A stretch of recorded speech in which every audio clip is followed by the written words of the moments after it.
You're listening to the Naked Bible Podcast. To support this podcast, go to nakedbiblepodcast.com and click on the support link in the upper right-hand corner. If you're new to the podcast and Dr. Heiser's approach to the Bible, click on New Start Here at nakedbiblepodcast.com. Welcome to the Naked Bible Podcast, episode 351, The Good News of the Return of the King. I'm the layman, Trey Strickland, and he's the scholar, Dr. Michael Heiser.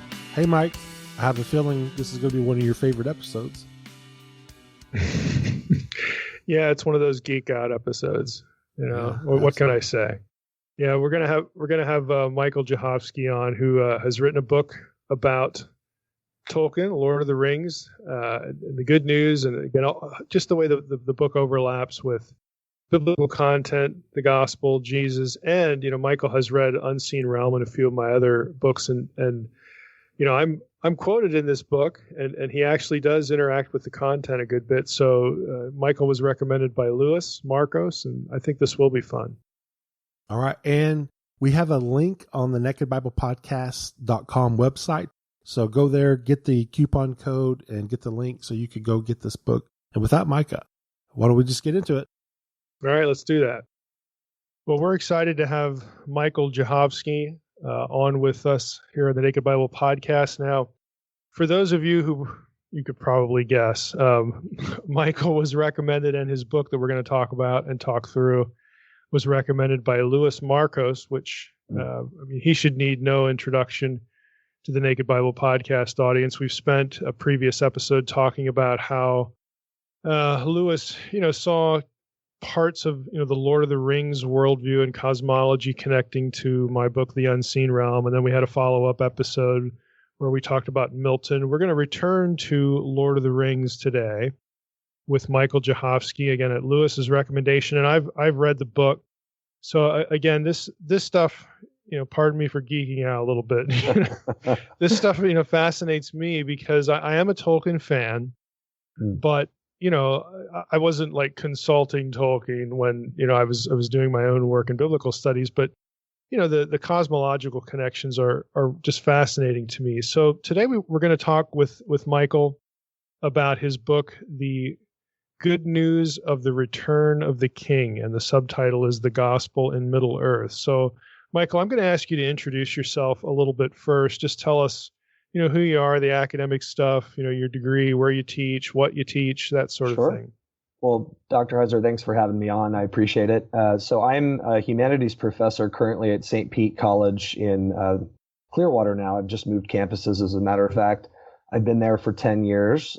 Previously, I was at USF for graduate school. I did a master's in humanities. So I'm an interdisciplinary guy for what I feel is a very interdisciplinary book. And in fact, I was asked on a previous interview about that. And I said, yeah, it shows the humanities training. Prior to that, I was at UCF. So I'm a Florida kid. I grew up here. And even though living around the world, I got my degree as an undergrad at UCF. I got a classical humanities degree. I focused a lot on Alexander the Great's Hellenistic Empire. And then I got a degree in history, where I kind of combined those two. So I've got the 3 degrees. I've been teaching 10 years. I've done 2 study abroad trips with St. Petersburg College to Israel in 2014 and in 2016. My God, it's been 4 years already.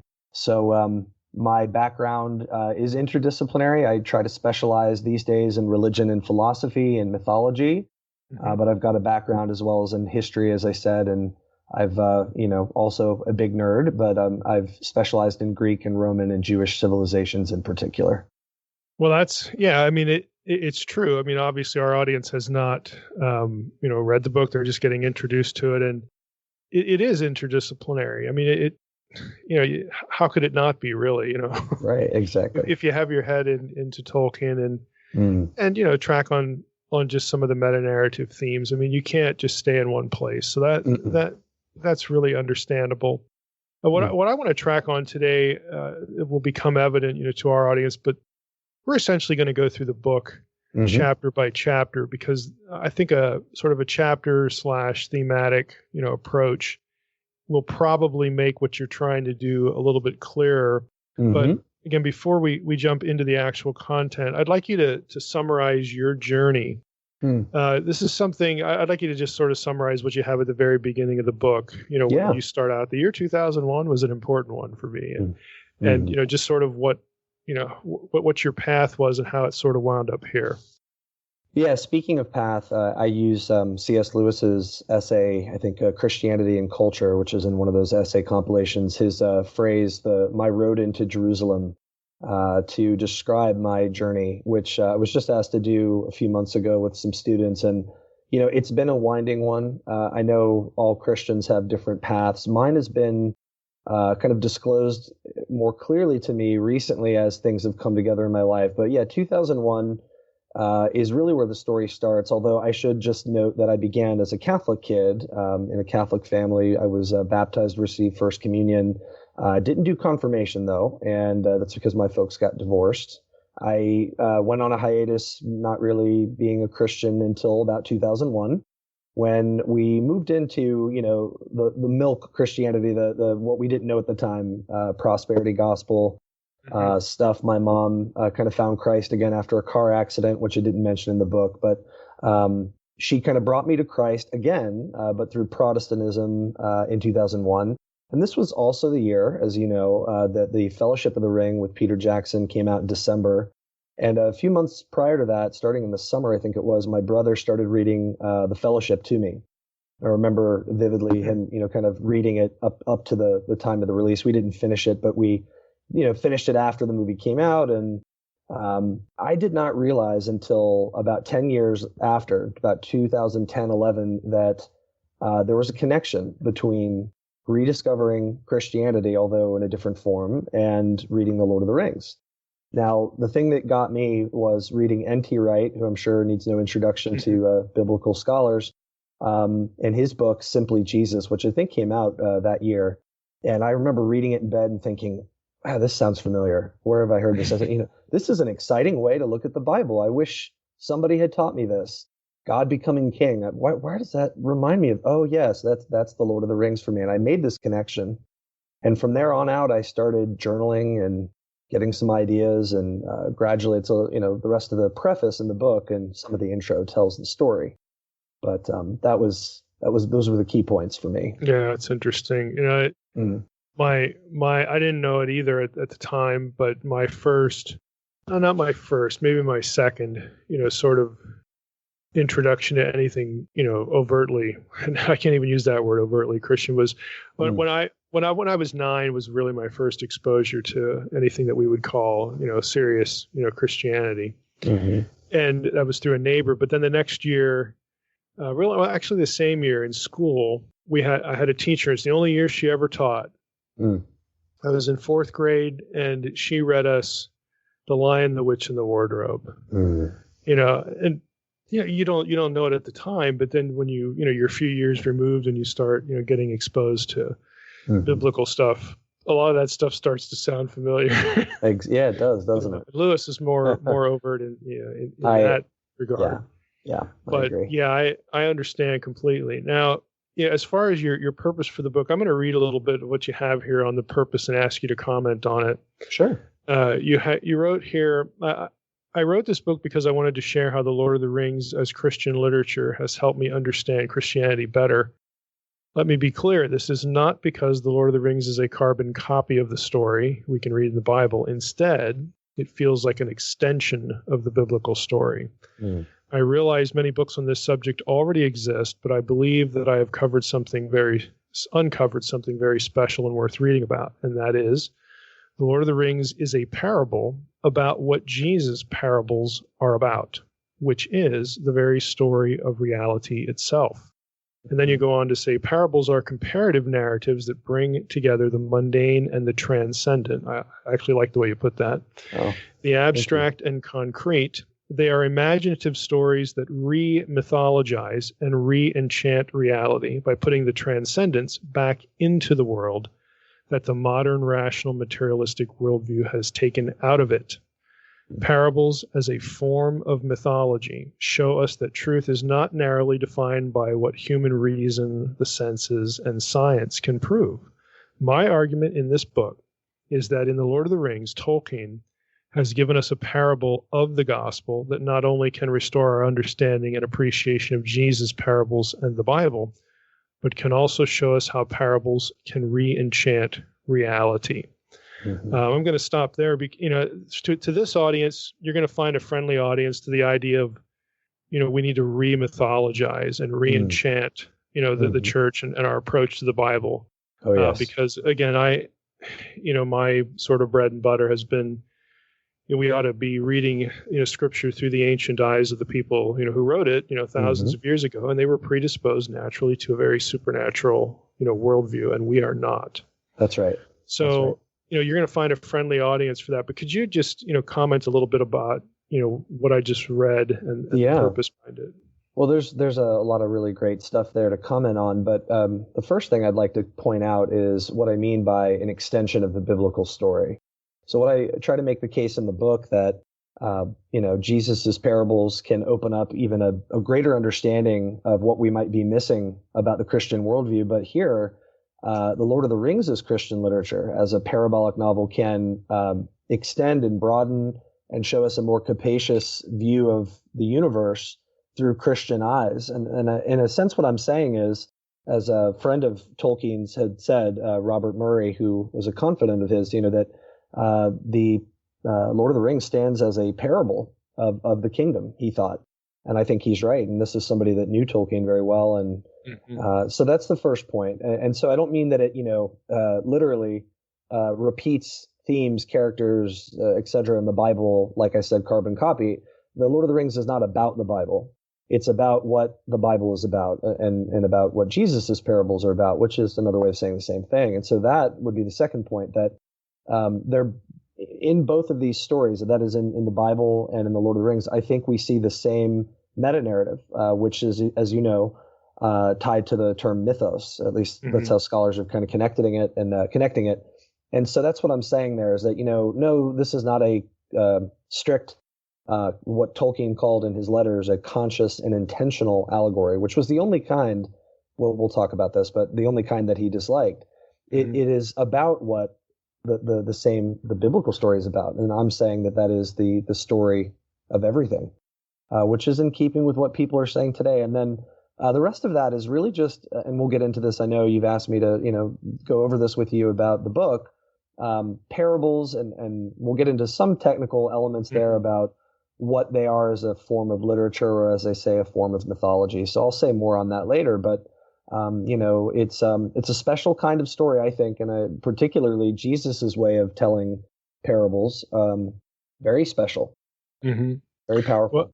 Well, the mythic terminology, I think, is important, especially if they're, we get new listeners all the time, and so we need to unpack that a little bit. I mean, because when some ears hear that, they think, if you're using the word myth of something in the Bible, that means you don't think it's true. When actually, what we're saying by that term is not, no, it's actually more true than you think.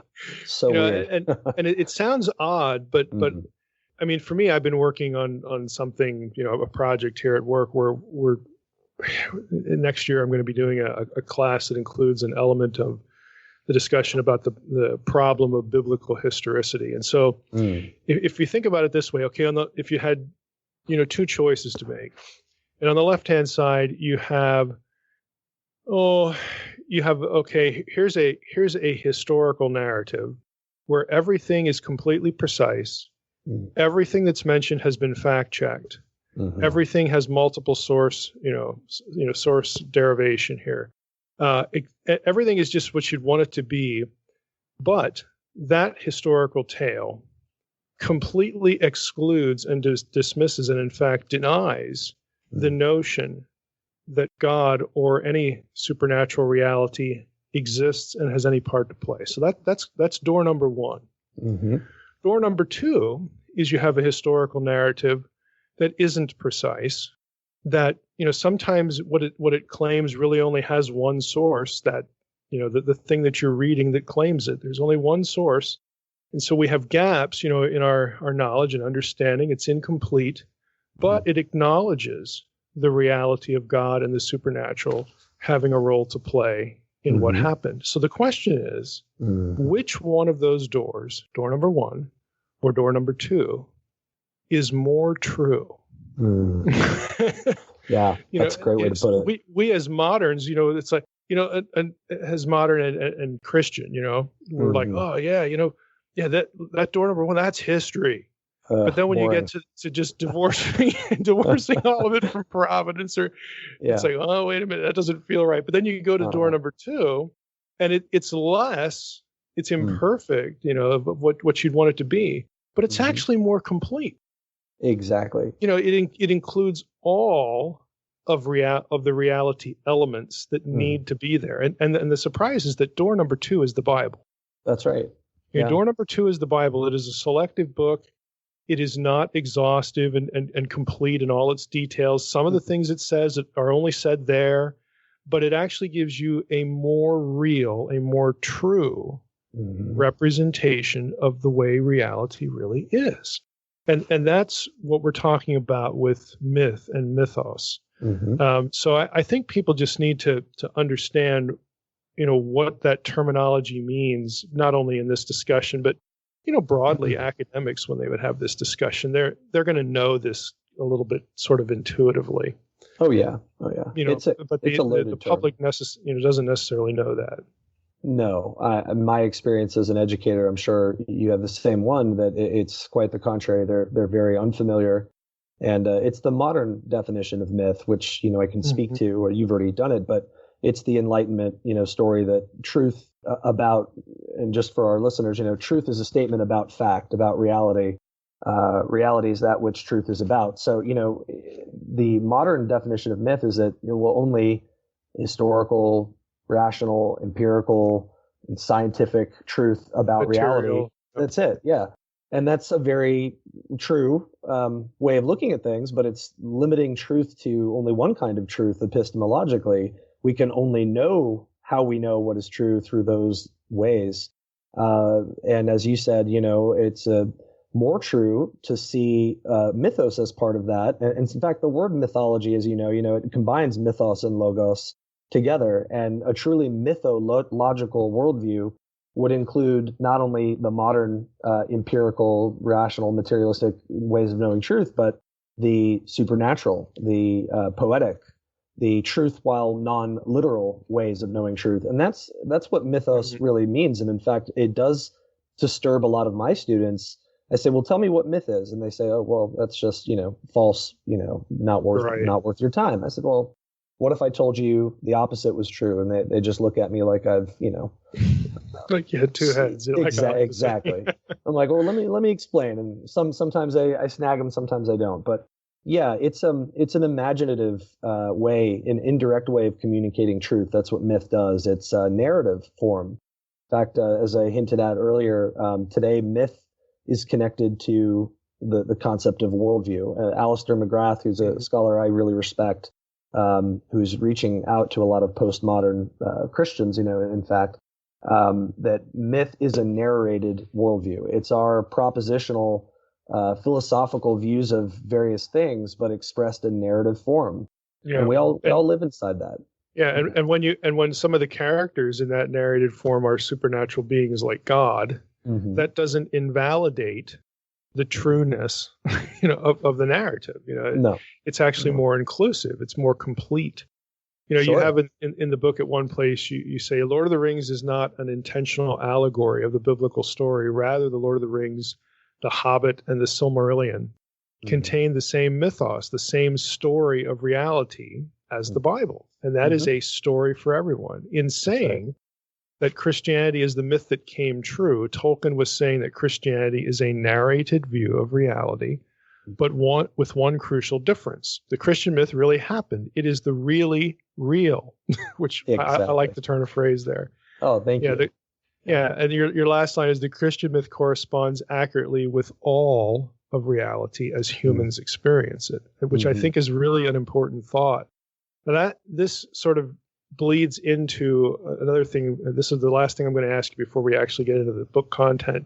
Sure. And that is this is sort of an opinion question about the importance of re-enchantment. Now you allude to and use that vocabulary, and again, this audience is going to appreciate that vocabulary. But why do you think this is crucial for postmodern apologetics, or just to try to articulate what's really real to a postmodern audience? Well, I think in particular, we have to remind ourselves that postmodernists think we're all living inside stories that are only true for that community.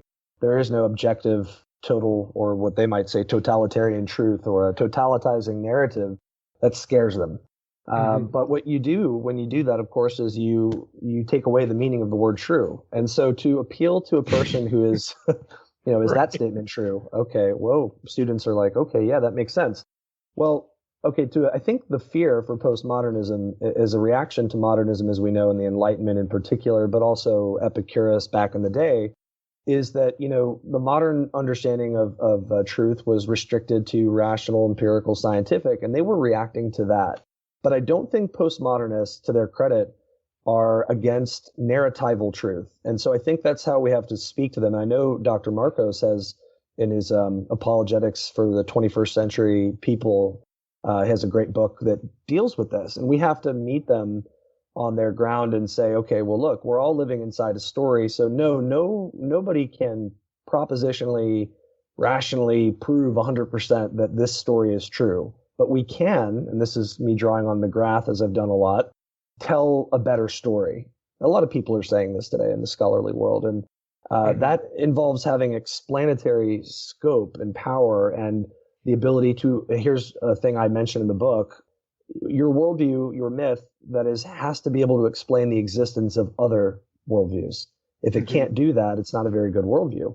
It leaves out a crucial part. I mean, how does it tell a story about the other stories? And I don't think Buddhism does that, or even Islam. I think Christianity does. And that's a different conversation. But I think we can show that Christianity is a better story, and that means to re-enchant. Re-enchantment, I'm using this, a lot of scholars are using it today.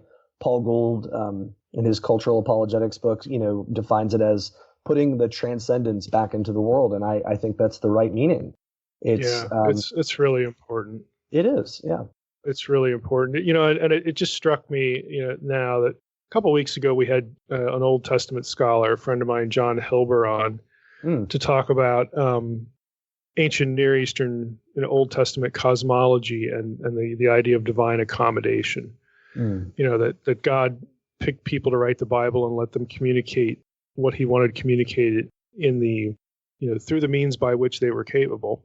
And that creates disconformity with the way we would think about the world, but that really doesn't matter. But the only way that you can see through that or past that, alleged impasse to, the Bible being true is to get away from literalism and to start thinking in metaphor, and that is also true right here, because the only way you're going to be able to show that the Christian story is the best, the best telling of actual reality, the best telling of that story that we can get is to be able to escape, from a slavish literalism and start thinking in metaphor and archetype, because that's how stories are made. That's how they're done. More. Yep. And if you can do that, if you can sort of escape from the reflex literalism and be able to have a conversation about these things, it is much easier to connect, to not only postmodern, audiences, but anyone who's capable of thinking about theology as story. Agreed. It's, that just hit me here because, again, we had John on real recently, and it's just really important. So important. I want to get into specifics here. And again, I'm going to basically ask you to summarize each chapter. I'm going to start with I'll start with the title, and then I'll jump into a few, questions here. But we're going to track through the book this way. I think that's an easy way to get through the material, and also in a reasonable amount of time, because there's a lot in here. Oh yeah. Chapter 1, you entitle "The Lord of the Rings as Parable," and the subtitle, or the first section header, is "Allegory, Parable, and Fairy Story." So, can you briefly define those terms? And how does something like fairy story connect to parable? Yes, I can. We'll start with the definitions. So I did a lot of research on this, and I owe a great debt to a lot of scholars that have book length treatments on these terms, and I know this will not please everybody, but I have come to the conclusion through these, especially Tolkien. Yeah, that doesn't happen. Especially Right. Tolkien scholars, my God, with this first term. So allegory, like parables, two Greek words to speak of something else or to speak of another. And so a story that speaks of one thing in terms of another. I see, and a lot of scholars have said this, so it's not just me. It's a substitutionary story, this for that. And it's very clear. And so you think of Bunyan with the Pilgrim's Progress, was it? I think I'm getting it mixed up with Lewis's Regress. Yeah, he has the giant named Despair. Or you think of, The Lion, the Witch, and the Wardrobe. I think to Lewis's credit, the rest of the 6 other books are less allegorical. But, the children or daughters and sons of Adam and Eve, that's a very clear example of allegory. This for that, it's substitutionary. And yet, parable almost means the same thing. It has literally the word parabolain means something a little different, but it has this same connotation of resemblance or speaking of one thing as another, seeing as I know John Crossan has called it back in the day, seeing as. So parabolain means thrown from the side or to cast alongside. And I had one scholar, I can't remember who put it that way, but I liked the definition of the Greek. Both of these are Greek words. Thrown from the side implies it's an indirect communication, which is narrative. And that's what allegory is too. So far, they're not very different. And I'll get into how they're different when we tie all this together. I'll wait to speak on that. The next one is a fairy story, and then we'll connect it to parable, and that'll have me kind of talk about all the terms together. Fairy story, I drew, of course, heavily on fairy stories, which was, I think, 1939 University of St. Andrews lecture that Tolkien gave. It became an essay. And he says, fairy contains many things besides elves and fae, besides dwarves, witches, trolls. It also holds the seas, the sun, the moon, the sky, the earth, and mortal men when we are enchanted. Well, fairy cannot also be caught in a net of words. It is one of its qualities, he says, to be indescribable, though not imperceptible. It's a metaphysical story. It's also a story of seeing as, but most broadly, I think fairy story is a story about everything. It is truly a myth. It is a metaphysical story that contains the mundane, the transcendent, the supernatural, the physical. And that's what Tolkien means. It contains things that are real to our imagination, but also to our faculties of reason. It appeals to the romantic in us, but also the rationalist in us, which is what Tolkien had to work on Lewis about. As you probably know, Lewis struggled with that. So the connection between fairy story and parable, I owe a great debt to Father Robert Murray, who is a Jesuit scholar and friend of Tolkien's, who wrote an essay in 1992 called Tolkien and the Art of the Parable. And I started on my research kick when I saw that, and I said, this makes sense to me. I know that Tolkien's way was not to be very heavy-handed and to sermonize, and I think that's why he never mentions parable in explicit connection with fairy stories. But I do a lot of math, in a sense, to kind of show in the book through his letters and comments. And this is the best way I can kind of conclude, is that I argue that Tolkien had a spectrum of allegory, different kinds of allegory. And on the one side, he had what he called and disliked very much the conscious and intentional allegory, which has, as we might say, more allegorical direct language in it and less suggestive language that would be metaphorical language. And so it's very in your face, and it's very this for that, very substitutionary. On the other end of the spectrum of allegory, I think you can safely say that parable is a type of allegory, or the other way around. It really ends up being, I think, the same thing. But I submit parable is another kind of allegory, but it's on the opposite end of the spectrum. Yeah, and it is overt. Yeah. Exactly. And it is, in technical terms, I would say, contrary to the conscious allegory, it is less allegorical. Of course, it's allegorical; it has to be, but it's more metaphorical. Now, the differences there, scholars have argued that metaphor is speaking of one thing in terms of that are suggestive of another. And that's where the strength of the parable / fairy story comes in. allegory is speaking of one thing clearly and directly in terms of another. Nobody has to ask what you mean. Exactly. Like, what could you explain? Yeah, no, it's very clear. And your example from Lewis is good. Sons of Adam, daughters of Eve. What is that? Right. I mean, nobody's asking what that means. No, not at all. Because it's so overt. Yeah, exactly. That's a good word. Then you move down the other direction. You get to the less and less and less and less overt, but still similar. Right. Still tracking. That's right. And so fairy stories and parables, now to leave kind of the mental model I just gave you, the connection, there's a lot. I would say one of the great points of correlation between parable and fairy story, which again are on that better end of the spectrum, is the way that the author shifts from the allegorical familiar mode that, is very clear to breaking down the allegorical correspondences. And so for an example, when Aragorn really looks like and resembles Jesus in the book, but not quite, or that really sounds like the moral argument, but not quite. And you have these moments, and it's when Tolkien, as a master storyteller or parable teller, shifts from the allegorical to metaphorical mode. And I think that this is how he talked about fairy stories. And there's just so many other connections I could talk about. I know you want to move on. Well, it's interesting because it would seem that if you're trying to work the other end of the spectrum, the less overt, you want the reader to think, well, that sounds like, but now wait, there's like this moment of hesitation. Yes, exactly. There's this moment of uncertainty. So if you can get your reader to think that thought, well then, okay, mission accomplished. Exactly. Move on to the next thing. That's right.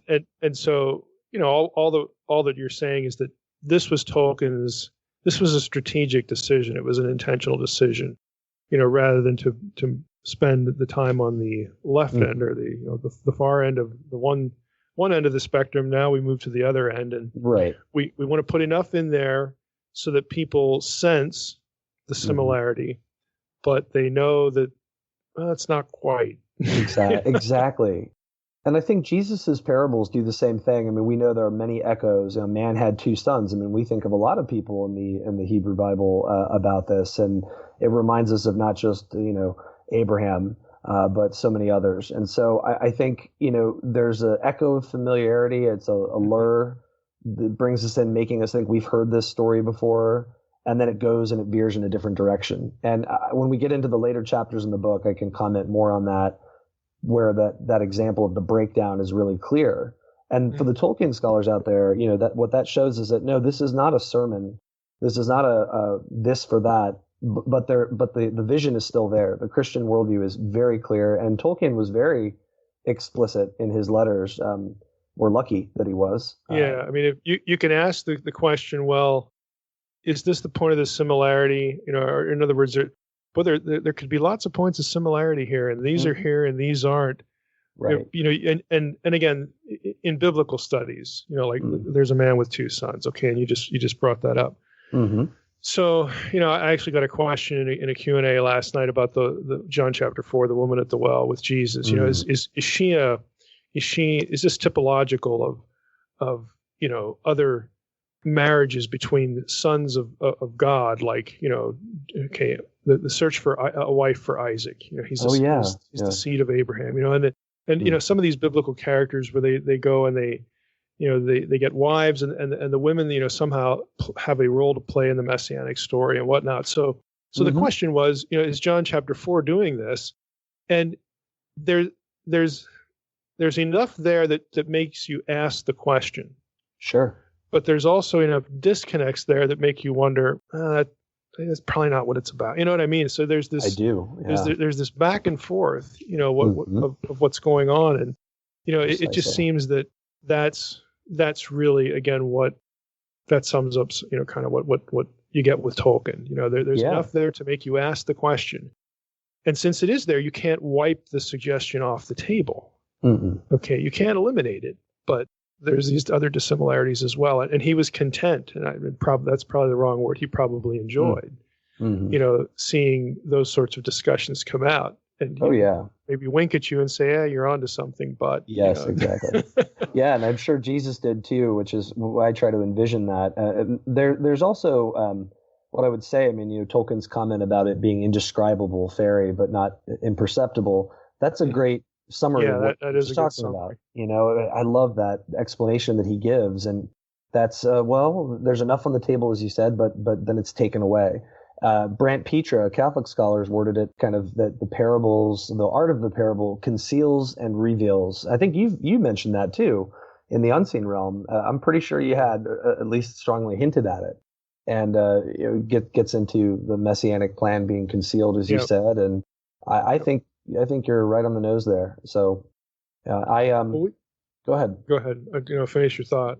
Oh, I was just going to say that one of the other for listeners who are familiar perhaps with Tolkien's fairy stories, the presence of the eucatastrophe, which was a very I wish I had talked more about it, but I do mention it. A moment of decision is how Murray puts it in his essay about Tolkien's Art of the Parable, but it really means like a denouement, an outcome or resolution of the story, a moment of decision where something momentous happens. And we see that in the fairy story, conception of the fairy story, and also in Jesus's parables. Yeah, and it could be something disastrous as well, but on the other side, there's there's a blessing. There's a good outcome. Exactly. Think it for, again, the biblical studies audience, think of the day of the Lord. There's two sides to that coin. Yes, all that's wicked will be, judged and destroyed and undone. But the flip side of that is the righteous are vindicated, and we get the new heaven and new earth. So that's right. It's this two eucatastrophe. That's I don't know. Did Tolkien coin that term? He did, and discatastrophe, I think he also coined. I just read that the other day. I didn't focus on that, but yeah, it was one that he coined in the essay on fairy stories. That's right. Yeah, it's just an interesting way to put it. So let's drift into chapter 2, because that's also about parables. And the title for chapter 2 is Parables Are Good News Stories. And then the first section header is Parables as Already and Not Yet Stories. And that's going to be real familiar language to this audience. So how are parables good news stories and already but not yet stories? Yeah, this is one of my favorite chapters. And then, we get into the Tolkien stuff more specifically in chapter 3. But, the good news is, as I'm framing it in the book, that the king has returned. He's begun to inaugurate, or has inaugurated, the kingdom of heaven, bringing the presence of Eden back to earth, as you put it. And yet the work is not complete yet. We still await the new heavens and the new earth of Revelation 21. And you go back to Isaiah 25, that kind of looks to that, I think, Isaiah 65. So I know you are familiar with this, and many of your listeners are. How are parables good news / already but not yet stories? Well, I think we can see this with a few examples. I just picked out a couple that I had mentioned in the book. I mentioned several others where I can think of contours of this, but we see the already and not yet, and I'm just talking of Jesus's parables here obviously in Matthew 25. You get the whole chapter there, parables of the 10 virgins and the talents or bags of gold. You have the element of, something happening, an announcement, but then having to wait a long time before the wedding banquet, or servants having to give an account. That's a challenging parable for how they use their time before the return of the king. And I think, just look at those elements. It's right there. It's right there. It just lays it out. Yep, very clear, I think. And Mark 1:15, while not a parable, the opening of Mark's, our earliest gospel, probably, repent, change your mind, turn around, believe the good news, is at hand. Jesus is saying, that's a present, an already announcement, but as we know from the rest of Mark and the other gospels, that there's a not yet portion of it. Jesus talks about going away, and the Gospel of John, and then coming back and preparing a temporary place. I think in the famous was it John 14 or 15 talk I go that to he gives. Prepare a place for you. Yeah, it's a temporary place, an interim state that between now and the new heavens and new earth. So I think we could have a lot of fun finding where these elements are present in the parables of Jesus. How do I connect that to the parabolic novel, as one scholar has called Tolkien's book? And how is Lord of the Rings in particular, but the rest of the mythology, an already and not yet story? Well, I think I summarized this later in chapter 3 more clearly, but maybe it is in chapter 2, but page 108, 109, we have the announcement that the king has returned from the eagle at the end of the Return of the King. Something has happened. Your king, very clear language, your king is returning to you. He will be with you all the days of your life. And yet we know that's not true. Aragorn dies in the appendix. Spoiler alert, I guess. So, sorry, folks. Stuff not to put in the movie. Yeah, right. Exactly. Although, in the last one, it's alluded to. So, not too much of a spoiler. I think Arwen has a vision in the movie, the extended edition, right? The extended version, yeah. Oh, I love those. So the news, and I'm drawing on N.T. Wright here, only makes sense in the longer story, which I'm saying is the story of Arda and the story of the Númenóreans and the dwarves and the elves and the whole story. And that kind of corresponds or resembles the story of Israel.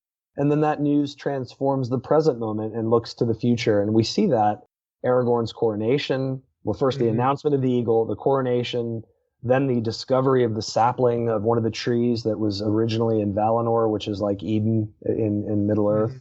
And then isn't that interesting? There's a branch, the branch imagery. Yeah. It's messianic. Very much. Again, And the whole imagery from Revelation about the two trees being back in and the two trees in Tolkien's Valinor, in the original conception. So I mean, there's a lot of connections there, and there we have the already and not yet, and there's a lot more to say, but that's an answer, I think. I mean, for our purposes here, in our audience, I mean, just here are the takeaways, both as on the biblical side and then the Lord of the Rings side. I mean, next time you read through the parables, or through the Gospels, and you hit parables, ask yourself if you can see already. Then an interim and a not yet element. I mean, you're going to see this a lot. Oh yeah, this already but not yet theme. So there's something happening, and then there's something going on. Like boots on the ground. Right now, and there's this accountability factor in a lot of them, and then the not yet comes into view. It's very cool. This is frequent. The parables are about the kingdom.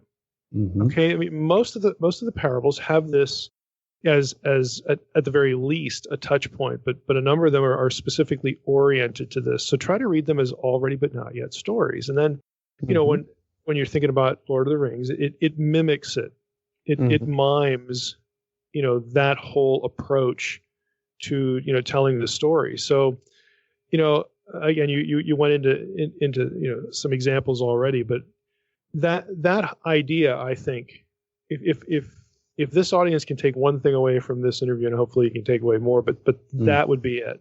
Oh yeah, because if you're approaching both the parables, and then when you think about not only Lord of the Rings, but I mean you'll have other literature do this, but specifically the Lord of the Rings, this is really the answer to the question of how is the Lord of the Rings about what Jesus' parables are about. That's right. That's it. In a nutshell, that's it. What we just commented on. Yeah, right. Exactly. Chapter 3, again, is really when you take a deep dive into the content. The title is The Lord of the Rings is Good News. And again, the first section header is Your King Shall Come Again. So you devote space in this chapter to perhaps the most obvious connection to the gospel story of Jesus and Lord of the Rings. And you've already brought up Aragorn. So there's Aragorn. He's the cryptic, hidden in plain sight king, who would return to claim the throne of Gondor. And of course, the famous line, the crownless again shall be king. Oh, yeah. Can you talk about how the return of the king connects to Jesus in a few other ways? Sure. I want to point out, though, too, there's a lot in the movies, and maybe I can integrate some of that into my talk through the next couple of chapters. But the thing I want to say now before answering that is that we have to kind of assume the Luke 24 perspective, and I talk about this in my book. Hermeneutically, we want to look back from in the Gospels, the risen Jesus, and search the scriptures in that sense. But I'm suggesting that Tolkien suggested in his letters and hinted at this, that is also the proper way to see the whole integrated mythology, and how, to answer this question greatly, is how the return of the king in the Lord of the Rings reminds us totally about Jesus. We only notice this if we read the Lord of the Rings first, especially from the end, and look back. And in fact, for those of you that don't know, in the Unfinished Tales, which is a collection of, Unfinished Tales. I just realized aptly titled. how that was going to sound. Right. In there's the quest of Erebor, and there's a tale there that Gimli and Gandalf and the hobbits are talking after the Return of the King. It's not in the main books, and Gimli, he looks back from the Return of the King after Aragorn has entered and the eagle has said his piece, that all of these events going back to the Hobbit and even further back are strangely woven together. Very strangely. That's Gimli's words, right? And I think that gives us that permission that we're only going to understand that the Return of the King is the message of the gospel, and we're going to see the connection if we assume that perspective. But now to your question, I think it's very clear if you are a Christian, but we can talk later about how it's not clear if you're not a Christian. But Aragorn and Jesus behave very similarly, in their respective stories. I talk about the Greek words parousia, which is a loaded one having to do with the second coming, erroneously, I think. I mean, it's misunderstood. Obviously, that's a teaching we believe in, but it's often misunderstood. Exousia, these Greek words mean royal presence or arrival and authority, respectively. And drawing on N.T. Wright's great research here, again, that's who kind of got me started on this. I looked for examples of authority, and they're everywhere. I counted at least, and I think I just found another one, but 19 plus moments in The Lord of the Rings where Aragorn, like Jesus, and no one dared ask him another question from that day. Like in Matthew 22, when they ask him about David and the Lord, and Psalm 110, and Jesus, we get them confused. Jesus just runs circles around them. Shuts them down. Oh, yeah. And then exhibits this incredible authority. And we see that in Helm's Deep when Aragorn just gets up on the ramparts in the books, mind you. It's not quite the same in the movies. And he just looks down, and then dawn breaks, and, all the orcs are just terrified at him. And the way Tolkien describes it, you definitely get that exousia and the parousia, the royal presence, the royal authority, and everybody's just terrified of him. There are subtler moments throughout the novel, in the Fellowship, when the hobbits are sitting at Weathertop and Aragorn's telling them the story of his ancestors. Tolkien even describes the moon rising above the crown, keyword, of the hill behind his head. It's a very suggestive that, this is a hill that's associated with his people. And we just get all of these very messianic Return of the King-like themes, and it reminds us of Jesus. And Jesus's parables are filled with these exiled and returning figures, or figures going away and coming back. So, I mean, there's just so many connections that I explore. It is. It's really good stuff. I don't want to. I think to call it clever just is a little bit, I don't know, disrespectful. And it's more intelligent than just being clever. Oh, yeah. You could tell that Tolkien knew his Christology really well, and really knew how to draw on it, for things like this. Again, that, granted, the average reader isn't going to pick up on everything, but he'll pick up on enough to draw them in, and then they'll start picking up more, and realize, like, oh wow, it's hard to go a few pages into anything about Aragorn and not run into something like this. Even that's right, Dr. Heiser. Even the poem about Strider / Aragorn, that's his Ranger Dunedain identity in the Fellowship.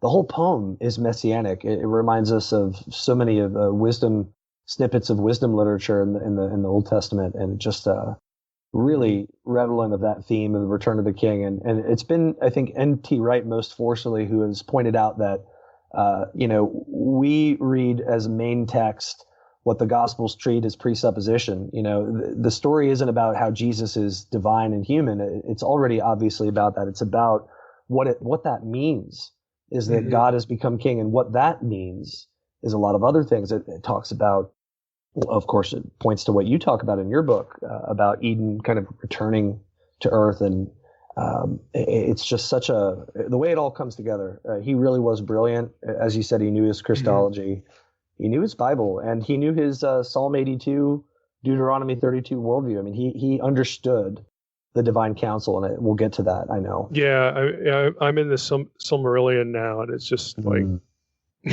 It's Good everywhere. grief. Oh, it's everywhere. Right, it is.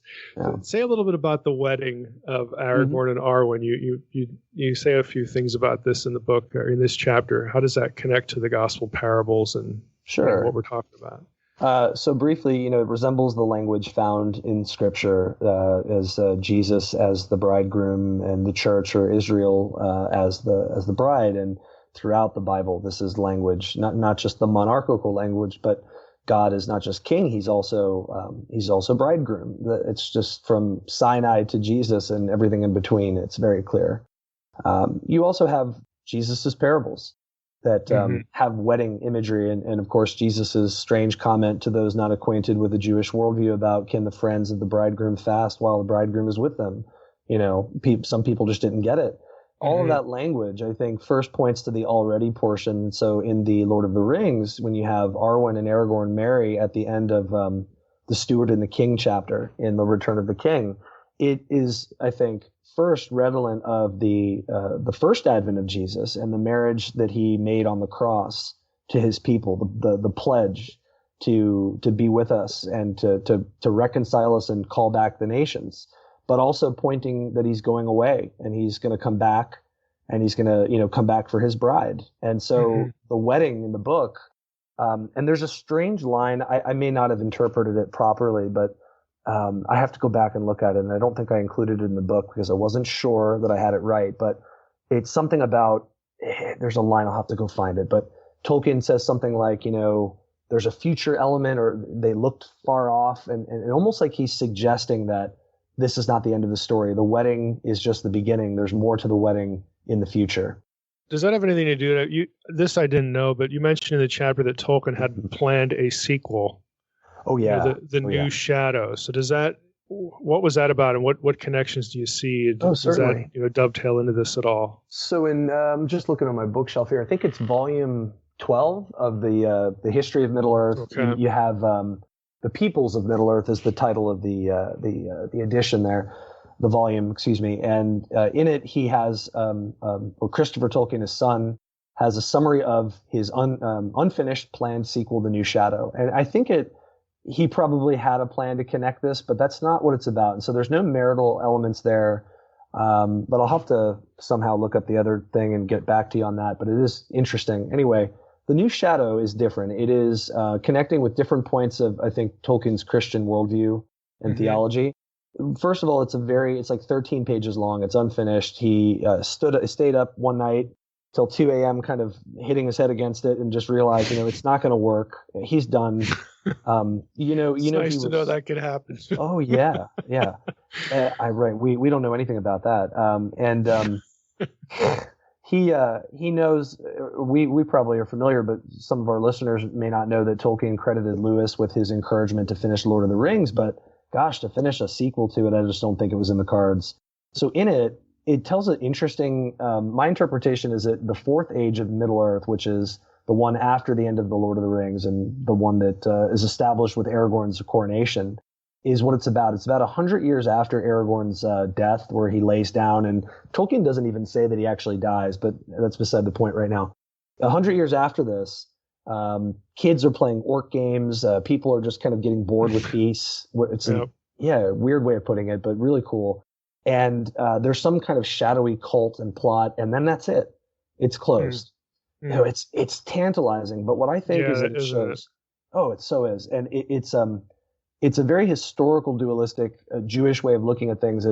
We're still living in Arda Marred, as he says later in another work. We're looking forward to Arda Renewed, which is the not yet portion. And I think that a lot of Tolkien scholars have been mistaken to say that, the king and therefore the incarnation has not arrived yet. Because, well, there it is. Look at the New Shadow. Well, hold on a second. Yeah. They need a good dose of biblical studies for that. I think so. I mean, especially some of the ones I mentioned. I'm like, well, wait a second. That describes what life is like now. Jesus didn't solve all the world's problems. As you say in your book, if he had done that, he would have had to erase his imagers. So he's not done yet. And anyway, I think it's very clear Tolkien knew about his second coming theology, but he doesn't draw on rapture theology, thank God. Like other educated, I think, very well-spoken theologians, Tolkien obviously was. He knew 1 Thessalonians 4, which I take a look at, 15 through 17, is not about being taken up into the clouds, but it's combining metaphors from the Greco-Roman and Jewish worldviews, and it's all about the king returning. And that is clearly, I think, on display there. And so we look forward to a time when people are not bored with peace and that the king is going to come back. That's hinted at in Aragorn's so-called death. And so I think we tie that all together, and we have inaugurated eschatology on display here very clearly.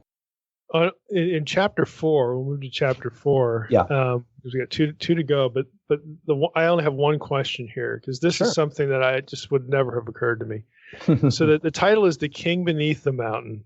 Okay, The King Beneath the Mountain, seeing Thorin and thinking Aragorn.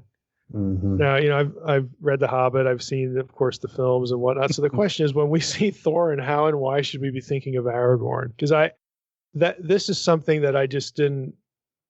Mm-hmm. Maybe I'm just not into The Hobbit as much, but I didn't make that mental connection. So what? Yeah. When we see Thorin, why should we be thinking of Aragorn? And what's up with the dwarves and all this? What role do they play? This is such a fascinating storyline. And for those of you that haven't explored them in the Silmarillion, I talk a lot about this in chapter 5, about the backstory of the dwarves. And it's really underappreciated. Few other reviewers of the book had pointed out that they really liked that I went into this story, because we've heard a lot about the elves and the Númenóreans, and I do give more focus to the dwarves. And in doing so, I've kind of set myself up for failure to a lot of people allegorically. But of course, that's not what I'm doing. Well, if Aragorn is tied to Thorin, well, hold on a second. Aragorn's a Númenórean elf man. He's not a dwarf. So if Thorin is a type, like David is for Jesus, if Thorin is a type for Aragorn, which even the movies, Gandalf in the third Hobbit movie really makes clear when Thorin, like just an awesome scene where he comes out and says to battle, and they all kind of run in and rush the enemy forces, and Gandalf says they're rallying to their king. It's very clear in that moment. You can see the glint in his eye. Gandalf is kind of looking to Aragorn.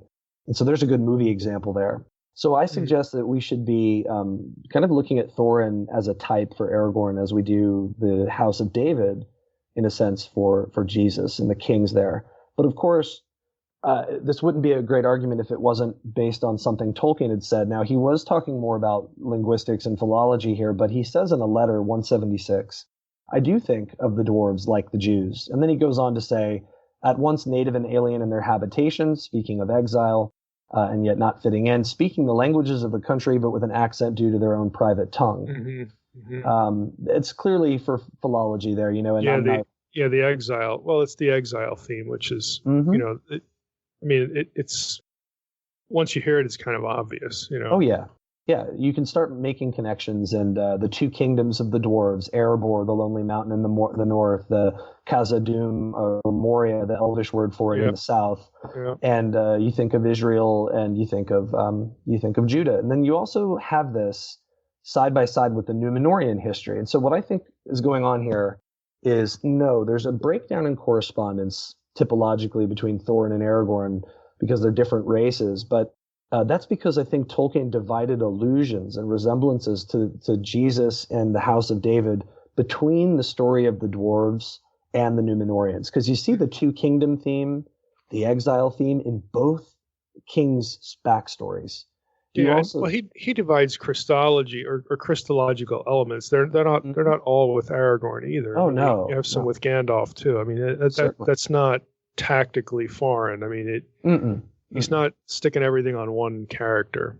Right. But I think this is also something that gets overlooked, and it's very important. I think Jesus kind of scattered those typological allusions himself. And maybe Tolkien was drawing on the Beowulf author here too. As a professor of Anglo-Saxon literature, this would make sense. But in any event, I think that we look at Thorin and the dwarves as the House of David and their indispensable role. Now, here's the great connection. Is that in the Quest of Erebor Unfinished Tale, that story about Gimli that I mentioned earlier, of everything being strangely woven together, Gandalf has a line where he says, if it wasn't for Thorin and I and the dwarves and Bilbo, then Smaug would have been unleashed on Rivendell. Now, for readers, you don't know this if you don't peer really closely, but Aragorn was in Rivendell during the events of The Hobbit, and he was only 10 years old. Oh, now, okay. Yeah, that's right. Now, here's what's really cool are two things. I think it's Isaiah 42. There's a prophet. The prophet mentions something about hiding. It seems he may be speaking of the Messiah in his quiver. And that just reminded me of that, the hidden Messiah, the Messianic secret. Aragorn was hidden from the enemy. But there's also, what was I going to say there about the movie? I think maybe it's the third movie of The Hobbit. It's the extended version. You get, Aragorn, he kneels at the statue of his mother and, all that. You get a little bit more of the backstory. Yeah. But in the Hobbit film, too, you have Thranduil, Legolas's dad, tell Legolas that, there's a king, there's somebody important in Rivendell you need to go meet. And that's kind of a neat connection as well. So anyway, that's how I see it all together. And so I talk about a lot of interesting things here in this chapter about how the dwarves paved the way in the way that the Jews did, obviously for Jesus to be descended from the line of David, like Romans 1, Paul says. So that's how I put it together. All right, last chapter is just simply named Estelle, which of course is the Elvish word for hope. So at one point prior to this chapter, I can't remember what chapter it was, but you wrote that from 2 years to 20, Aragorn's identity was kept secret, and he was given the name Estelle, which means hope. So what you just talk a little bit about how, the fact that this is his given name, how does that, play out? Like how does that statement in, earlier in your book sort of take shape in this last chapter? Well, in chapter 5, what we're seeing is that I've reached back from the return of the coronated King Aragorn all the way back into the ancient past of Arda, of Middle-earth, and we're back in the first and second ages now. And what I try to explore here, and what the hope refers to here, is in a debate between Finrod, who's an elvish king and the brother of Galadriel, who readers and listeners will know who that is, Cate Blanchett from the movies, and Andreth, who's a woman who was infatuated with Finrod. And this debate is very Job-like dialogue, in fact. And in that dialogue, which is an late 1950s work, after The Lord of the Rings was finished, Tolkien wrote The Debate of Finrod and Andreth. And in it, he has Andreth mention that by the first age, which is historically in Middle-earth when this debate takes place, there was already something called the Old Estelle, or hope, of Iluvatar, God, entering into his creation. And then secondly, Finrod, at some point in the dialogue, and I go over this in chapter 5, says that he doesn't think it will be, he doesn't even mention the dwarves, he doesn't even think it will be the elves who will be the saviors of all, but a man. And, more true than he realized. Finrod is also connected, this goes real deep, to Beren, who is an ancestor of Jesus. And anyway, there's a lot of twists and turns here. But Finrod and Beren is a man who's an ancestor of Aragorn. Finrod, I think, saved his life in the dungeons of Sauron. So there's a history here. This is the man that I think predicted, or rather typologically, when we look backwards, it seems he did. The prefigured would be the better word. The Messiah coming into Middle-earth, understood as the return of the king. And I explore that. And the hope, Estelle, again, refers to not only Aragorn, which that's the name he's given, but that reference should make us go back to this debate and think that's what Tolkien was referring to.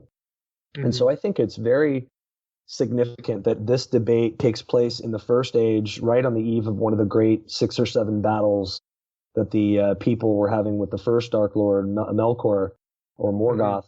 And it's already an old hope by this point, which means that this is something God had been planning, like we know in the Bible, from the very beginning. Yeah, and you devote space in this chapter to discussing a number of points of emphasis that I have in Unseen Realm. Because it gets into the cosmology, the Silmarillion, all of that content. So you have elements here of divine counsel, supernatural rebellion, redemption, adoption of humans and children of God, or the whole Iluvatar and Tolkien's terminology. So how, just generally, how do you see those concepts sort of coming through in Tolkien's cosmology and the figures Sure. he has there. Let me just give a few examples. So, with a great deal of respect for your work, that I'm so grateful that it's changed my understanding of my faith. So, thank you. But because of your research in this department, I couldn't help but make these connections and see them on display. And I thought, wow, it's clear now that with up-to-date scholarship, we can dismiss the old arguments for the Aenor, the Valar, and the Maiar, and the Silmarillion, who are these previously thought to be either or a combination of these, the divine aspects of the one true God has multiple aspects, which you dismiss or argue against in your Unseen Realm book, or that there are references to the Trinity, which I think is just patently false and obviously not in the Bible either, or that they're angels or archangels. They're not.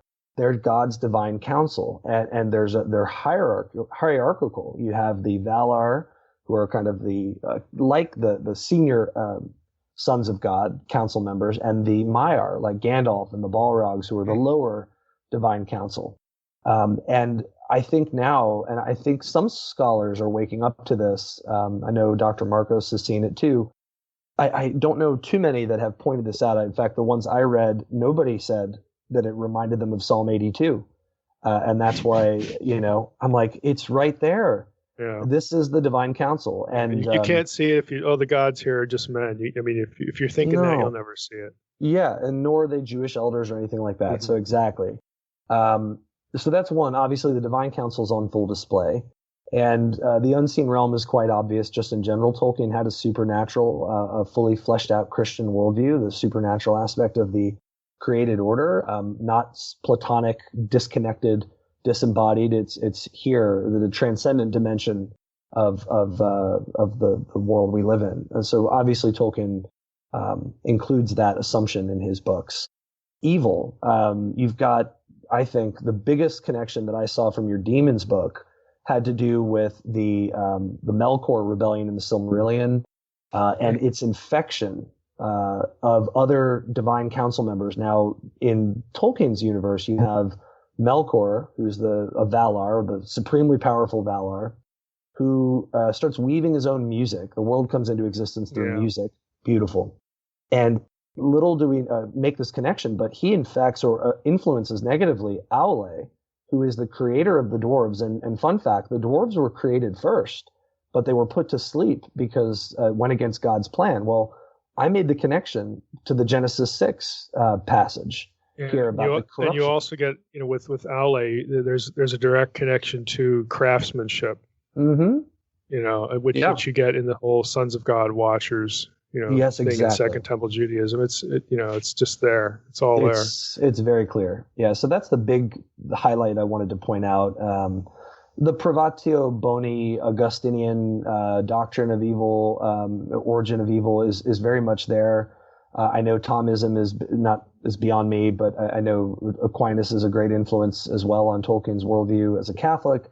There have been better books that explore that, but I think obviously we see that explanation of the origin and nature, metaphysical nature of evil on display in the Ainu Lindale, the creation myth. So that's very clear. Yeah. And I found it interesting, and I can't remember who the author is right now because I just bought it. I'm only first chapter into it, but there's actually it's an academic work, an academic press on Tolkien's cosmology. This is something I'll be drilling down into because the more I, through Lewis, initially, and now, your book, it's like, I could camp out here for a while. It's a lot of fun. You won't regret it. Yeah. It is. And I think, for me, I often get asked about, what are about tools, for doing biblical theology and we can give you, nuts and bolts tools and books and resources and all this. But I honestly think that one of the best things you can have is imagination. Oh yeah. And that isn't, to fictionalize, the data points, but I think an active imagination helps you to sort of connect things in multiple ways. And then you essentially find out what hangs together, I couldn't agree more. So it'll be useful for me for that. Yeah, we'll have fun. I'm so grateful you asked me on, and it seems like you enjoyed my book, and I know there's a lot in there, but thank you for. Let me ask you one more question before we Yeah, wrap up.